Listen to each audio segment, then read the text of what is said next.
Welcome to Introduction to Digital Humanities, Module 1. What is Digital Humanities 1.4? You know, when we talk about Digital Humanities or DH in the Indian context, we have to admit it's a pretty new concept. It's been around for over a decade now, but even today, there is no single way to define it. It's still taking shape, still being debated, especially when it comes to where and how it should be applied. Now, the tendency is to think of DH as this academic thing, something that lives in universities and classrooms, maybe in a digital lab somewhere. But if you look at what's actually been happening on the ground in India over the last 10 years or so, you start to see a much more diverse and vibrant picture. DH isn't just about academia. It's also about cultural organizations, civil society groups, and independent archiving efforts. A lot of these projects were happening even before anyone started calling them digital humanities. The thing is, even after a decade, DH in India doesn't have a clear framework. Some universities offer full-time courses, some offer certificates, usually housed under English, cultural studies, or some such. But unlike in the global north, where DH is a term associated with a fully institutionalized field with departments and research centers, in India it's still finding its feet. And maybe that's okay. Instead of asking, what is Indian DH? Maybe we should be asking, what does DH in India look like? Because the practices are already out there. Some are academic, yes, but many aren't. Now, Kathleen Fitzpatrick's definition of digital humanities is useful here. She says, DH is a space where scholars use computing tools to either explore traditional humanities questions or examine the digital itself through a critical lens. So DH is both about building things like tools, databases, etc., and also interpreting culture. And that tension between making and thinking is part of what makes DH so interesting and so complicated. In India, that divide is especially pronounced. A lot of digital humanities work happens outside, university walls, in archives, community projects, and even activist spaces. But these efforts often reflect the creative and resourceful spirit of Indian innovation beyond formal academic categories. And so DH in India isn't one thing. It's messy, it's evolving. It doesn't follow a rigid model. And maybe it shouldn't. If anything, its strength lies in how context-driven and adaptable it is. That's something India can contribute to the global conversation around DH, a model that embraces ambiguity instead of trying to erase it. In addition, of course, to other conversations around minimal computing and the idea that it's not one size fits all. So here's the tricky part. Because the field is still so fluid, what are we teaching? There are lots of questions we need to think through, no doubt. What does the digital even mean in terms of producing and sharing knowledge in a country like India marked by digital divides?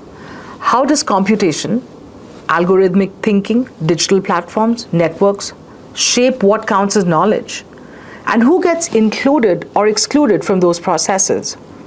That's an ongoing debate and an ongoing practice. Is digital humanities a discipline? Is it a method? Is it a field? Or is it just a way of applying new affordances, that is digital tools, to old school humanities questions? Some people have even suggested that digital humanities is a way of rescuing the humanities from a so-called crisis in higher education. Now, whether you agree with that or not, the fact remains that DH in India doesn't follow the same trajectory as it did in the global north. In the West, the story was pretty straightforward. Digital humanities develops through a very structured institutional path. But in India, if you look at things like the National Archives, their digital mission, the National Manuscript Mission, the film archives going online, and even other NGOs, you see that a lot of what we call DH was happening before the term became popular. Take the Bichitra project at Jadavpur University, for example. It ran from 2010 to 2012 and is now seen as a landmark digital humanities initiative in India. But long before that, scholars were digitizing manuscripts and building archives. They just weren't calling it digital humanities. So the term came after the practice. And that is the key. The gap between what DH is when it was named is part of what makes the Indian DH story so unique. We've been doing the work all along. The labels came later, and the questions will keep changing, as will the tools, the methods, the techniques, and so on. So this course is not just about skilling up and teaching people how to do something. It is also a space for reflective critique in terms of where we are with the tools we have and the society that we're coming into being. For one, we need to think more deeply about what is the role of the digital in our pedagogy, in the way we read, in the way that we perform scholarship, in our own networks of interpretation. What are we really teaching when we teach digital humanities? Is it just about using tools and data, or is it about rethinking that the way knowledge is produced and interpreted? David Berry famously talks about moving beyond just the object of study to thinking about the ontology of digital humanities, what DH is at a fundamental level. Other scholars say that DH should be messy, uncomfortable, and resistant to neat definitions. That's what makes it so powerful. The problem is in Indian academic settings, and we are often sort of arguing for the inclusion of more digital tools in the curriculum, or for it to be a formal field and recognized as such at a national level. But it's often now currently treated as an add-on to traditional humanities, like a toolkit that it comes later. So you sign up for a short-term course, you do a few sort of skill-up things, maybe you even build a website. But what's really missing from the way we're thinking about this whole question is the why. Where's the critical thinking, the reflective practice? There has been talk also about the Alt Academy and the fact that there are so many applications of these questions outside of traditional academic models. And often, yes, that is where digital humanities is really thriving. But in India, we haven't developed this sort of thinking in terms of a big ecosystem where the university is connected to other spaces of culture and practice. So right now we think of digital humanities still in terms of a smaller part of the academy, but it's often sort of marginal really to the way the humanities are functioning within the larger story. David Golombia's critique is worth noting here. He argues that digital humanities is often reduced to a method, stripped of context, politics, and history.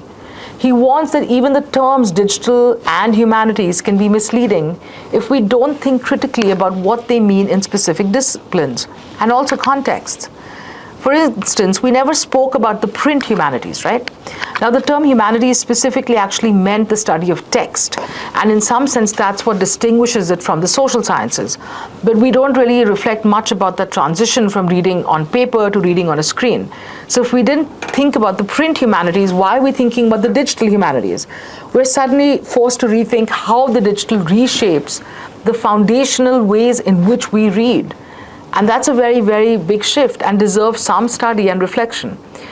In India, this raises even more questions, right? What skills should we have? What languages are captured by the current tools? Does DH change the way in which we think about disciplines? And how is it shaped, obviously, by institutional funding and other infrastructures? So in many ways, the critique really of reflecting upon these practices is at the core of what digital humanities is.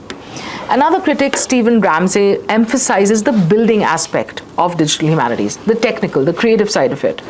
This often clashes with the interpretive side, no doubt, the reflective side, but the critical thinking that traditional humanities value is something that remains. And this sort of fake divide in some ways between building and reflecting is what I think this course is trying to transcend. The challenge for our pedagogy is very real.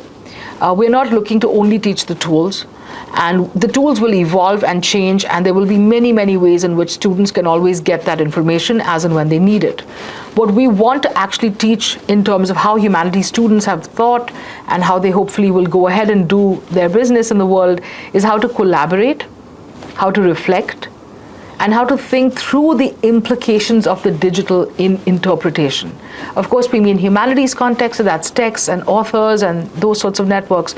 But in a larger sense, it's a learning community, not just of shared interest, but really of shared tools, as well as a way of approaching the world.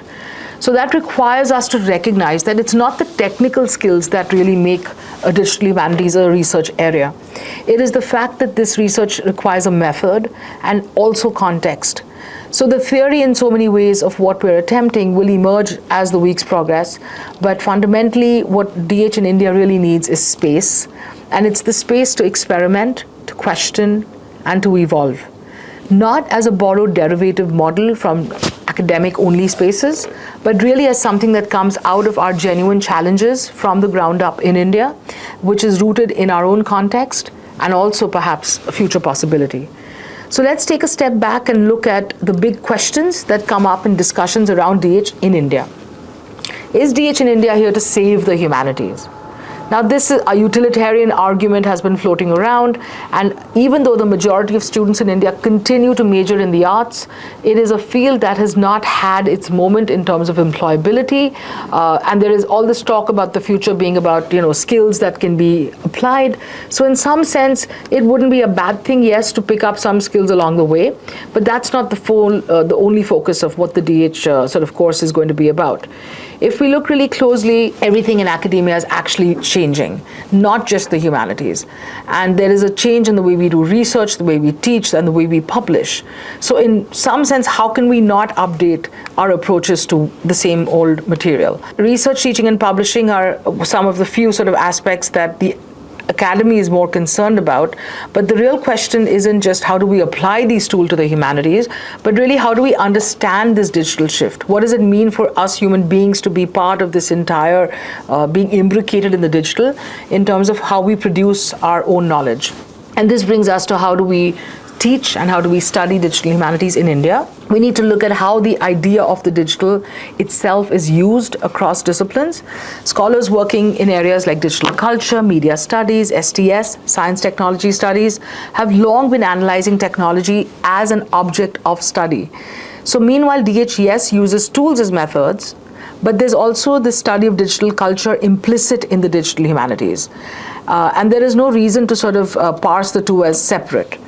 So if you take something like literary studies in recent years, digital tools have changed how we read. And this is very, very important for a place like India, where our multilingual heritage has often posed unique challenges. The way in which we think about text, translation, the curation of canons, and so on. So if you think about NLP, natural language processing, it's a method of analyzing texts using computation. Tools such as Tableau or Voyant help visualize data without needing to write the code. These are powerful tools, and they also highlight another issue. What exactly makes something digital? Is it the use of the tool, the code, or the interpretation? So for one, DH, especially in terms of its use in Indian languages, is very much information. It doesn't yet have a fully defined shape, and that's maybe a good thing. Scholars like Fitzpatrick, which try to define DH, argue that it's better if it's left, in a sense, in flux. And that's what really gives it life. So the coexistence of DH as both a toolkit and an academic discipline reflects this messiness. It's being taught perhaps at a master's level in some places and practiced by communities based in real-world need. And that's very telling of our Indian situation. The boundaries are blurry, the practices often come before the terminology. So if we're trying to define Indian DH, maybe we don't rush into this idea of a single definition. Maybe it's about all these tensions between formality, informality, coding, critique, making, and interpreting. It's shaped by institutional pressures, but also by everyday innovation. And it's where the digital is both a tool and an object of study. So in that sense, DH in India is not about creating something that has already been understood as an interpreted category, but really something that fits our context. And I hope that's the point of this course, not to tidy up what the meaning of this entire field is, but really to let ourselves be open to learning, staying, evolving as we go along, and perhaps being a little bit experimental. Thank you.